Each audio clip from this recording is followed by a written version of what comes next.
लगातार सेवा कर रहे हैं, निरीह और मूक प्राणी की सेवा कर रहे हैं, इसकी प्रेरणा आपको कहाँ से मिली? मैंने खुद नहीं सोचा कि बेजुबान बच्चों के लिए कोई नहीं, कुत्तों के लिए हर कोई नहीं करता है, गायों के लिए तो हर कोई दौड़ता है, लेकिन इनके लिए कोई नहीं दौड़ता है, क्योंकि ये पड़े रहते हैं ना, तो भी कोई इनका इलाज नहीं करवा पाता है। मेरे को काम करते 3-4 साल हो गए। उससे पहले सिर्फ मैं गली के डॉग्स को खाना देती थी। उसके बाद मैंने कहा उनको इलाज की भी आवश्यकता है। फिर मैं 3 साल हो गए मुझे यहाँ पे वेटनरी में आते हुए। फिर जैसे जैसे करके डॉक्टरों के सपोर्ट से मुझे कैनल मिला, प्रशासन का यहाँ पे मुझे पूरा सपोर्ट है। बाकी दवाई वगैरह देखो सब कोई बाहर से लानी पड़ती है, उसके लिए कुछ नहीं। डॉक्टर्स का मुझे यहाँ पे पूरा सपोर्ट है, कुछ भी हो मेरे लिए, मैं कभी भी जाती हूँ तो मेरे केस को वो इजीली आराम से देखते हैं, मेरी पूरी मदद करते हैं। दवाइयों के लिए फंड्स कहाँ से लाते हैं? हम लोग खुद ही इकट्ठा करते हैं, 50 रुपये 100 रुपये घर वाले देते हैं, चाचा जी ताऊ जी कोई भी आता है उनसे 50 रुपये भी हमारे लिए दान बहुत बड़ा है। 50 रुपये में कितना दूध आता है, कितनी दवाई आ सकती है, ये चीज़ हम लोग जानते हैं। सबसे अंत में आपसे पूछना चाहूँगा, इसकी प्रेरणा आपको कहाँ से मिली है?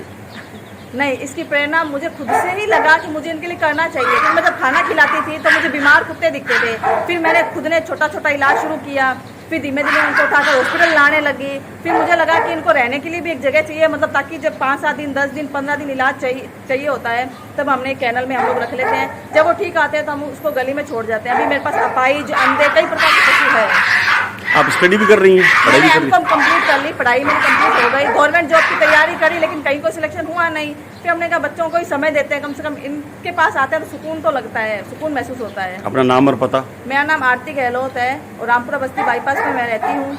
और ये मेरी बेजुबान वेलफेयर, मैंने इसका नाम रखा। कोई संस्था नहीं है, हमारी मर्जी से ही करते हैं, ग्रुप है हमारा। बस 3-4 लोग और हैं, लेकिन फिजिकली यहाँ पे हम 2-3 जने ही आते हैं। बाकी लोग कोई 50 रुपये 100 रुपये 200 रुपये जो फंड मिलता है उससे हम इनका करते हैं। महीने के 15 से 20 हज़ार रुपये की सिर्फ दवाइयाँ लगती है। जयपुर में खुद पहले प्राइवेट जॉब करती थी कॉल सेंटर के अंदर 3 साल पहले, वहाँ पे मैंने 2 साल काम किया। फिर मैं बीकानेर आई, लॉकडाउन का समय था, इनको खाना नहीं मिलता था, इलाज नहीं मिलता था, तो मैंने मुहैया कराना शुरू किया। अब भगवान की 40-45 पशु अंदर है भर्ती। बहुत बहुत अच्छी बात है। निरीह और मूक प्राणियों की जो रक्षा कर रहे हैं आप, सुरक्षा कर रहे हैं और अपना इतना समय दे रहे हैं। आज अपने परिवार के लिए समय नहीं निकलता, लेकिन फिर भी आप इनके समय दे रहे हैं, साधुवाद है सर आपको। ये सब प्रशासन की वजह से मुमकिन है। डॉक्टर्स हो गए, नर्सिंग स्टाफ्स हो गए, ये लोग मुझे मदद करते हैं, तभी मैं कुछ कर पाती सर। अगर ये लोग नहीं करते तो मैं यहाँ पे कैसे बैठी रहती। इन लोग का पूरा सपोर्ट है। मैं कभी भी जाती हूँ, मुझे कोई भी मदद चाहिए होती है, कोई दवाई पड़ी होती है तो दे देते हैं, कुछ और व्यवस्था बनानी होती है तो यहाँ का मुझे पूरा सपोर्ट है। अच्छा, बहुत बढ़िया बात है। मैं अपने सहयोगी अजय त्यागी सुनील शर्मा के साथ के Kumar Ahuja, Bikaner. Thank you sir.